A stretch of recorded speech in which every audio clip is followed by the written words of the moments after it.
స్త్రీలకు ఐశ్వర్యం పెంచేవి మరియు భర్తకు సంపద పెరిగేవి కొన్ని మంచి విషయాలను మనం ఇప్పుడు తెలుసుకుందాం. స్త్రీలకు ఐశ్వర్యం పెంచే పనులు కొన్ని ఉన్నాయి. భార్యాభర్తల మధ్య గొడవలు రాకుండా, అలాగే మీ భర్త సంపద విపరీతంగా పెరిగి, అలాగే స్త్రీలు సుమంగళిగా ఉండాలంటే స్త్రీలు ఏ పనులు చేయాలో మనం ఈ వీడియోలో తెలుసుకుందాం. కాబట్టి ఈ వీడియోని ఎక్కడ స్కిప్ చేయకుండా ఎండ్ వరకు చూడండి.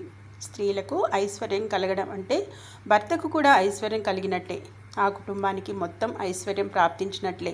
మహిళలు కొన్ని పనులు చేయడం వల్ల లక్ష్మీదేవి ఆ ఇంట్లో కొలువు తీరి ఉంటుంది. ఇక మీ ఇంట్లో ఎప్పుడు సుఖ సంతోషాలు ఉండాలంటే పెళ్ళైన ఆడవాళ్ళు ప్రతిరోజు దీపారాధన చేసుకోవాలి. రోజు దీపారాధన చేయడం కుదరని వాళ్ళు వారంలో ఒక శుక్రవారం రోజైనా సరే ఇంట్లో దీపం అనేది వెలిగించి పూజ చేయడం అనేది ఎంతో మంచిది.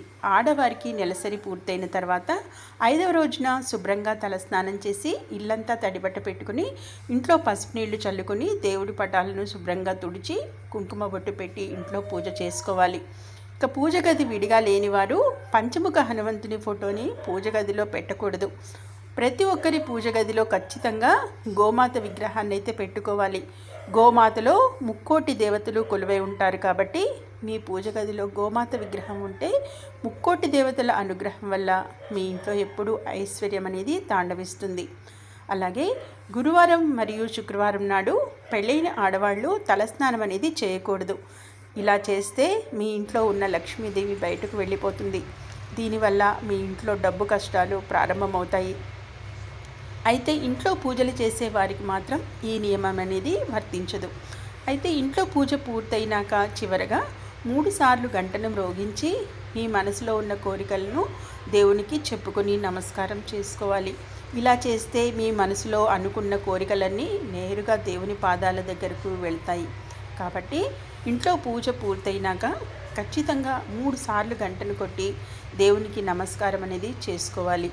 అలాగే మీ ఇంట్లో పూజ చేసేవాళ్ళు మీరు తినే ఆహారంలో ఉల్లిపాయ లేకుండా చూసుకోండి.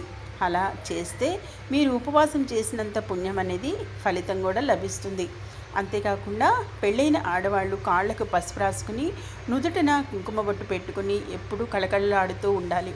ఇలాంటి ఇళ్లలో లక్ష్మీదేవి స్థిర నివాసం ఉంటుంది. అలాగే ఆడవాళ్ళు ఎల్లప్పుడూ మీ చేతులకు గోరింటాకు పెట్టుకోవాలి. గోరింటాకు సౌభాగ్యానికి గుర్తు. అలాగే ఏ స్త్రీ అయితే గోరింటాకు పెట్టుకుంటుందో ఆ స్త్రీ యొక్క సౌభాగ్యం నిండు నూరేళ్లు ఉంటుంది. ఆడవాళ్ళు 2 చేతులకు కలిపి కనీసం 12 గాజులు తక్కువ కాకుండా వేసుకోవాలి. అలాగే చాలామంది ఆవు నెయ్యితో ఇంట్లో దీపారాధన చేస్తే మీ మనసులో ఉన్న ఎటువంటి కోరికలైనా సరే త్వరగా నెరవేరుతాయి. కాబట్టి ప్రతి ఒక్కరూ ఆవు నెయ్యితో దీపారాధన చేయటానికి ప్రయత్నించండి. ఎందుకంటే కోరికలు నెరవేరటానికి ఆవు నెయ్యితో దీపారాధన చాలా ఉపయోగపడుతుంది. అలాగే కొబ్బరి నూనెతో దీపారాధన చేయడం అనేది మంచిది. ఇంట్లో ఉన్న ప్రతి ఒక్కరూ కాళ్లకు నల్లదారాన్ని కట్టుకోవాలి. ఇక మన మీద నరదృష్టి పడకుండా ఈ నల్లదారం అనేది మనల్ని రక్షిస్తూ ఉంటుంది. ఒక మనిషి మీద నరదృష్టి పడితే జీవితంలో ఎన్నో సమస్యలు ప్రారంభమవుతాయి. కాబట్టి ఆడవాళ్ళు మాత్రం ఎడమ కాలికి నల్లదారాన్ని కట్టుకోవాలి. అదే పురుషులు మాత్రం కుడి కాలికి నల్లదారాన్ని కట్టుకోవాలి. అలాగే ప్రతి ఒక్కరి ఇంటి ముందు ఖచ్చితంగా ఒక గుమ్మడికాయను కట్టుకోండి. ప్రతి పౌర్ణమి రోజున ఇంటి ముందు కట్టిన గుమ్మడికాయకి హారతి ఇవ్వండి. గుమ్మడికాయ అంటేనే లక్ష్మీదేవి స్వరూపం. అయితే ప్రతి పౌర్ణమి రోజున లక్ష్మీదేవి భూమిపై సంచరిస్తూ ఉంటుంది. కాబట్టి పౌర్ణమి నాడు గుమ్మడికాయకి హారతి ఇస్తే స్వయాన లక్ష్మీదేవికి హారతి ఇచ్చినట్లే. అలాగే ప్రతి అమావాస్య రోజున కళ్ళుప్పుతో మీ ఇంటికి దిష్టి తీసుకోవాలి. ఇలా ఎవరైతే చేస్తారో ఇలాంటి ఇళ్లలో ఎలాంటి కష్టాలు ఉండవు. ఇలాంటి ఇళ్లలో దేవతలు నివసిస్తూ ఉంటారు. ముఖ్యంగా స్త్రీలు తమ పుట్టింటి నుండి మెట్టినింటికి గాజులు తెచ్చుకోవాలి. ఇలా చేస్తే స్త్రీలకు సౌభాగ్య ప్రాప్తి లభిస్తుంది. అలాగే చాలామంది ఆడవాళ్ళు తమ పుట్టింటి నుండి పచ్చళ్ళు తెచ్చుకుంటారు.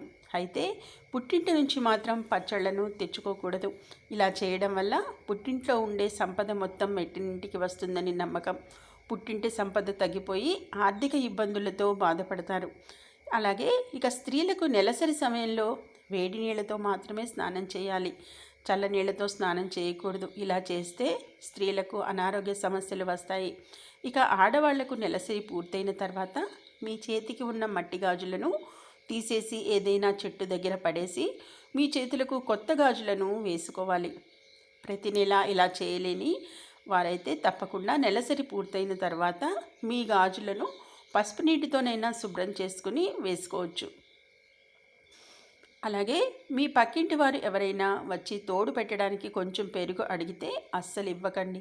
పెరుగు అంటే లక్ష్మీ స్వరూపం కాబట్టి ఎవరికైనా మీ ఇంట్లో ఉన్న పెరుగును ఇస్తే మీ ఇంట్లో ఐశ్వర్యం నశిస్తుంది, ఇంట్లో డబ్బు కష్టాలనేవి ఏర్పడతాయి. అలాగే మన ఇంటి గడపని లక్ష్మీదేవి స్వరూపంగా పోలుస్తాము కాబట్టి ప్రతి శుక్రవారం రోజున ఇంటి గడపలకు పసుపు రాసి కుంకుమ బొట్టు పెట్టుకోవాలి. మీ ఇంట్లో అకస్మాత్తుగా నల్లచీమలు కనిపిస్తే అతి త్వరలోనే మీ ఇంట్లోకి లక్ష్మీదేవి రాబోతుందని సంకేతం. అలాగే ఏదైనా పక్షి వచ్చి మీ ఇంటి దగ్గర గూడు కట్టుకున్నా సరే చాలా శుభసూచకం. ప్రతిరోజు రాత్రి పడుకునే ముందు ఒక కర్పూరం మీద 2 లవంగాలను పెట్టి కాల్చండి. దీని నుండి వచ్చే పొగ వలన మీ ఇల్లంతా వేయండి. ఈ వచ్చే పొగని మీ ఇల్లంతా వేయాలి. ఇలా చేస్తే మీ ఇంట్లో ఉన్న నెగిటివ్ ఎనర్జీ తొలగిపోయి మీ సంపద బాగా పెరుగుతుంది. గుడికి వెళ్ళేటప్పుడు ఆడవారు జుట్టు విరపోసుకుని వెళ్ళకూడదు. అలాగే ఇంట్లో పూజ చేసేటప్పుడు కూడా స్త్రీలు జుట్టు విరబోసుకుని పూజలు అనేవి చేయకూడదు. అలాగే చాలామంది ఇళ్లలో నలుపు రంగుతో ఉన్న వస్తువులను వాడుతూ ఉంటారు. అలా వాడటం వల్ల ఇంట్లో నెగిటివ్ ఎనర్జీ అనేది పెరుగుతుంది. కాబట్టి ఇంట్లో ప్రతి ఒక్కరూ నలుపు వస్తువులను ఎక్కువగా వాడడం తగ్గిస్తే చాలా మంచిది. చూసారు కదా, ఇవి ముఖ్యంగా ఎవరైతే ఐశ్వర్యం కావాలనుకునే వాళ్ళు స్త్రీలు ఈ విధమైన పరిహారాలు, ఈ విధమైన పనులు చేయడం ద్వారా స్త్రీలకు అష్టైశ్వర్యాలు కలగడంతో పాటు భర్త సంపద కూడా విపరీతంగా పెరుగుతుంది. చూశారు కదా, ఈ పరిహారాలు అనేవి పాటించి చూడండి. అతి త్వరలో మీ సంపద రెట్టింపు అవడంతో పాటు భర్త సంపదను కూడా విపరీతంగా పెరుగుతుంది. ఇది ఈరోజు వీడియో నచ్చినట్లయితే తప్పకుండా లైక్ ఇచ్చి ఛానల్ని సపోర్ట్ చేయండి. అలాగే మీకు తెలిసిన వారందరికీ ఈ వీడియోని తప్పకుండా షేర్ చేయండి. అలాగే మీకు ఇష్ట దైవాన్ని కామెంట్లో తెలియచేయండి. Thank you for watching.